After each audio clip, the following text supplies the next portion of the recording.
Eh bien salut à tous, aujourd'hui on se retrouve pour que je vous dise mes impressions sur les différentes vidéos de gameplay qu'on a vues pour The Amazing Spider-Man, parce qu'il y a une personne qui me l'a demandé sur la vidéo de Spider-Man Dimension, quand j'avais demandé si ça intéressait quelqu'un que je fasse une vidéo avec mon avis sur les vidéos de l'E3. Alors c'est parti. Donc pour cette vidéo j'ai pris deux gameplays diffusés par GameSpot. Donc un premier où on voit un peu le balancement, un deuxième où on voit une poursuite en voiture et un combat contre Rhino. Donc c'est parti. Donc déjà graphiquement c'est vraiment magnifique pour un jeu Spider-Man. D'autant que j'ai pu entendre que ce jeu a été nominé un des meilleurs jeux de l'E3 2012. Donc voilà, au niveau de la bande son, je sais pas si vous l'entendez, mais moi je l'entends, les musiques sont vraiment très propres, les voix, c'est pas la voix d'Andrew Garfield à première vue. Donc déjà, là j'ai le gameplay sous les yeux, hein. Déjà on voit que l'étoile s'accroche au ciel, et un gros défaut c'est que le balancement semble vachement automatisé, c'est-à-dire que au début de la vidéo vous avez marqué RT, hold, ce qui veut dire maintenir, pour vous balancer. Donc je sais pas si là vous voyez le mec qui joue appuie réappuie à chaque fois, je pense qu'il reste appuyé, et c'est ça qui m'inquiète pour le gameplay, c'est que moi si c'était le cas ça me plairait pas du tout, je sais pas pour vous.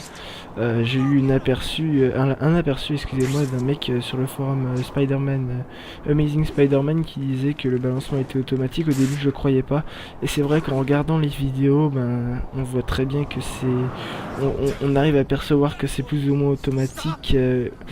L'étoile qui s'accroche au ciel, honnêtement c'est y a rien de bien sorcier, mais j'en ai rien à faire, mais c'est surtout le balancement qui m'intrigue. Donc là combat.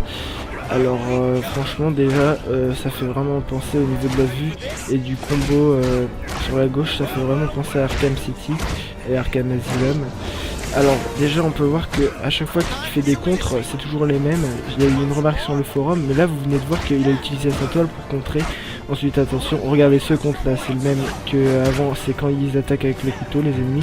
Ensuite on va avoir un contre trop stylé, regardez. Si ça change pas, je suis désolé, mais c'est un autre contre. Ça aussi, c'est un contre. Donc voilà. Donc ensuite, on peut voir que tous les objets avec lesquels on peut interagir sont en surbrillance. Voilà, comme la poubelle. Ensuite, on peut voir la barre d'XP en haut à gauche. Et puis, on va voir à l'instant que Spider-Man parle un petit peu avec les civils. Donc là, poursuite en voiture, donc d'après ce que j'ai vu sur les différentes vidéos YouTube, c'est toujours la même chose. On entoile le pare-brise. Ensuite, on entoile la tête du mec. On esquive à chaque fois les balles du mec qui tire dessus. Ensuite, on saute et on balance une toile et elle se retrouve accrochée à la voiture. Donc voilà. Ensuite, le web rush. Alors j'ai vu que y avait cette vue là en mode première personne, ce que je déteste particulièrement, parce que ça, comment dire, si vous vous balancez, imaginons que vous vous balancez et que d'un coup le temps s'arrête, ça coupe l'action, mais enfin je sais pas, c'est assez désagréable. Donc j'ai vu sur d'autres vidéos filmées avant le 3 dans une petite conférence dont j'ignore le nom, mais c'était avec The Amazing Spider-Man. Regardez, web rush rapide. Alors c'est de ça que je voulais vous parler à l'instant, c'est que vous n'êtes pas obligé de vous mettre à la première personne pour faire du web rush, en fait. C'est ça que je voulais dire.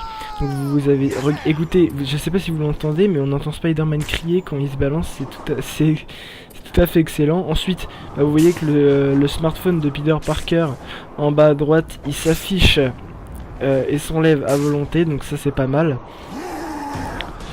Voilà, donc combat contre Rhino, gameplay bientôt fini. Bon, franchement graphiquement ça envoie du lourd, franchement. Donc les combats, hein, ça va être un petit peu comme dans les autres jeux Spider-Man, du plutôt répétitif j'ai envie de dire, mais bon, pour l'instant c'est une démo, on n'a pas vu tous les combats, hein. Regardez, hop, esquiver pour qu'il fonce dans le camion blindé et qu'il se coince. Ensuite, hop, web strike. Oui, j'ai un petit peu appris le gameplay par cœur, excusez-moi. Faut dire que je l'ai regardé pas mal de fois, hein. Tellement je suis impatient de ce jeu, je vous raconte pas, mais bon, s'il balance le balancement automatique, là ça m'a vachement refroidi pour le coup. Donc voilà. Ensuite, on peut voir que la façon dont il court est différente en combat que quand vous baladez sans combattre, donc ça voilà. Ensuite quand vous utilisez web rush rapide, bah, ça vous met dans une pose similaire à celle-ci. Donc voilà, là ce balancement ça doit être un balancement spécial pendant les combats, je suppose. Donc voilà, mis à part le balancement automatique, en tant que fan de Spider-Man, je vois pas du tout, franchement je vois pas du tout ce que je peux reprocher à ce jeu. Graphiquement il est beau, les combats ont l'air excellents, tout a l'air excellent. Franchement bah moi j'attends ce jeu avec impatience et je suis vraiment pressé de vous faire une première vidéo découverte sur ce Spider-Man. Donc sur ce, je vous dis à la prochaine pour une prochaine vidéo. Puis je vous dis bonne continuation à tous et salut. Regardez. Si ça change pas, je suis désolé, mais c'est un autre contre. Ça aussi c'est un contre. Donc voilà. Donc ensuite on peut voir que tous les objets avec lesquels on peut interagir sont en surbrillance, voilà, comme la poubelle. Ensuite on peut voir la barre d'XP en haut à gauche. Et puis on va voir à l'instant que Spider-Man parle un petit peu avec les civils. Donc là, poursuite en voiture, donc d'après ce que j'ai vu sur les différentes vidéos YouTube, c'est toujours la même chose. On entoile le pare-brise. Ensuite on entoile la tête du mec, on esquive à chaque fois les balles du mec qui tire dessus. Ensuite on saute et on balance une toile et elle se retrouve accrochée à la voiture. Donc voilà. Ensuite le web rush. Alors j'ai vu que bah y avait cette vue là en mode première personne, ce que je déteste particulièrement parce que ça, comment dire, si vous vous balancez, imaginons vous vous balancez et que d'un coup ça, le temps s'arrête, ça coupe l'action mais enfin je sais pas, c'est assez désagréable. Donc j'ai appris, enfin j'ai vu sur d'autres vidéos filmées avant le 3 dans une petite conférence dont j'ignore le nom, mais c'était avec The Amazing Spider-Man. Regardez, web rush rapide. Alors c'est de ça que je voulais vous parler à l'instant, c'est que vous n'êtes pas obligé de vous mettre à la première personne pour faire du web rush en fait. C'est ça que je voulais dire. Donc vous avez écoutez, je sais pas si vous l'entendez, mais on entend Spider-Man crier quand... Eh bien salut à tous. Aujourd'hui on se retrouve pour que je vous dise mes impressions sur les différentes vidéos de gameplay qu'on a vues pour The Amazing Spider-Man, parce qu'il y a une personne qui me l'a demandé sur la vidéo de Spider-Man Dimension, quand j'avais demandé si ça intéressait quelqu'un que je fasse une vidéo avec mon avis sur les vidéos de l'E3. Alors c'est parti. Donc pour cette vidéo j'ai pris deux gameplays diffusés par GameSpot. Donc un premier où on voit un peu le balancement, un deuxième où on voit une poursuite en voiture et un combat contre Rhino. Donc c'est parti. Donc déjà graphiquement c'est vraiment magnifique pour un jeu Spider-Man.